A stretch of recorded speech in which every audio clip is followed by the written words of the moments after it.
इस सेशन के अंदर हम ये देखने की कोशिश करेंगे कि अगर फॉर्म के अंदर मजीद फील्ड्स को ऐड करना हो तो वो कैसे किया जाएगा। जैसे कि मैंने अपने लास्ट ट्यूटोरियल के अंदर आपको बताया था कि हमने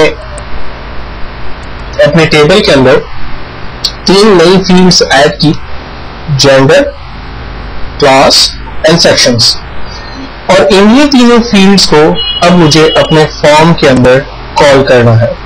जब मैं फॉर्म के डिजाइन व्यू पर जाकर देखता हूं तो इस वक्त फॉर्म में ये तीनों फील्ड्स ऐड नहीं है।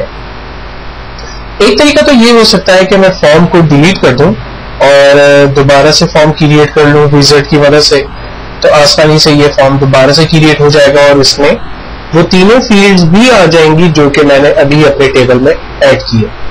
लेकिन प्रोफेशनली ऐसा नहीं होता है, क्योंकि वंस आपने फॉर्म क्रिएट कर दिया तो फॉर्म के अंदर चेंजिंग्स आती रहती है। तो इसका हरगिज़ मतलब ये नहीं है कि आप हर दफा फॉर्म को डिलीट करें और नया फॉर्म क्रिएट करें।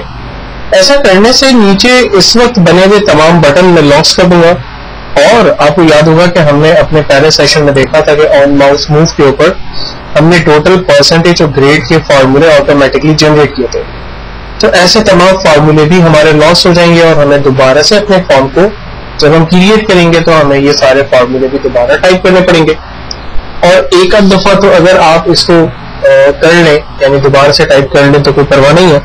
लेकिन अगर ये प्रैक्टिस बन जाएगी तो डेफिनेटली फिर ये एक सरदर्द बन जाएगा और इसको मेंटेन करना और संभालना एक बड़ा टेंशन हो जाएगा। तो मैं रिकमेंड ये करूंगा कि एक प्रॉपर तरीका हम यूज करें, और उस प्रॉपर तरीके को यूज करते हुए हम ये समझने की कोशिश करें कि अगर बाद में अगर क्लाइंट आपसे ये कहता है कि मास्टर फॉर्म के अंदर ये फील्ड्स मजीद ऐड कर दी जाए या जो फील्ड एक्सिस्टिंग अवेलेबल है उसको डिलीट कर दिया जाए, तो ये काम कैसे हो सकता है, इसको हम यहाँ पर देखने की कोशिश करते हैं। ऐसा करने के लिए मैं अपने फॉर्म के अंदर थोड़ी सी चेंजिंग लाता हूँ। जैसे सबसे पहले मुझे फॉर्म की थोड़ी सी विड्थ को बड़ा करने की जरूरत है, और जो बटन इस वक्त मेरे पास बॉटम पे अवेलेबल है इसको मैं टॉप पर किसी और स्टाइल के साथ सेट करना चाहता हूं, क्योंकि जब मैं 3 फील्ड्स मजीद ऐड करूंगा तो फॉर्म की जो साइज है वो थोड़ी सी बड़ी हो जाएगी। तो उस चीज से बचने के लिए मैं पहले से ही थोड़े से स्पेसेस यहाँ पर जनरेट कर देता हूं। देन फाइनली अब हम चलते हैं फील्ड्स कैसे ऐड होती हैं। फील्ड्स को ऐड करने के लिए ऊपर हमारे पास डिजाइन के टैब में ऑप्शन अवेलेबल है ऐड एक्सिस्टिंग फील्ड का। जब हम ऐड एक्सिस्टिंग फील्ड के ऊपर क्लिक करते हैं तो हमारे पास फील्ड लिस्ट का एक ऑप्शन एक विंडो खुल जाती है। इस विंडो में वो तमाम फील्ड्स हमारे पास आ रही हैं जो कि हमारे टेबल में मौजूद है।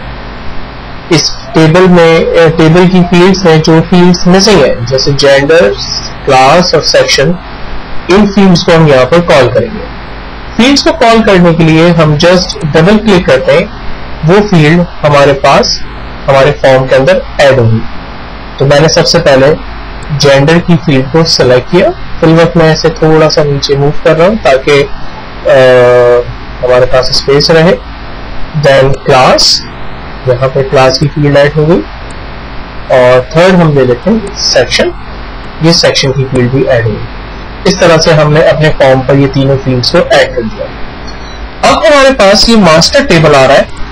मजे की बात ये होगी कि इस मास्टर टेबल में आप स्पेस हैंडल नहीं कर सकते, यानी अगर आप कीबोर्ड से कोई left right arrow button press करेंगे तो आप अभी ये जो फील्ड्स ये अपनी डेटा से लेंगे, लेकिन ऊपर नीचे करने से आप देख सकेंगे उसकी पोजीशन चेंज होगी।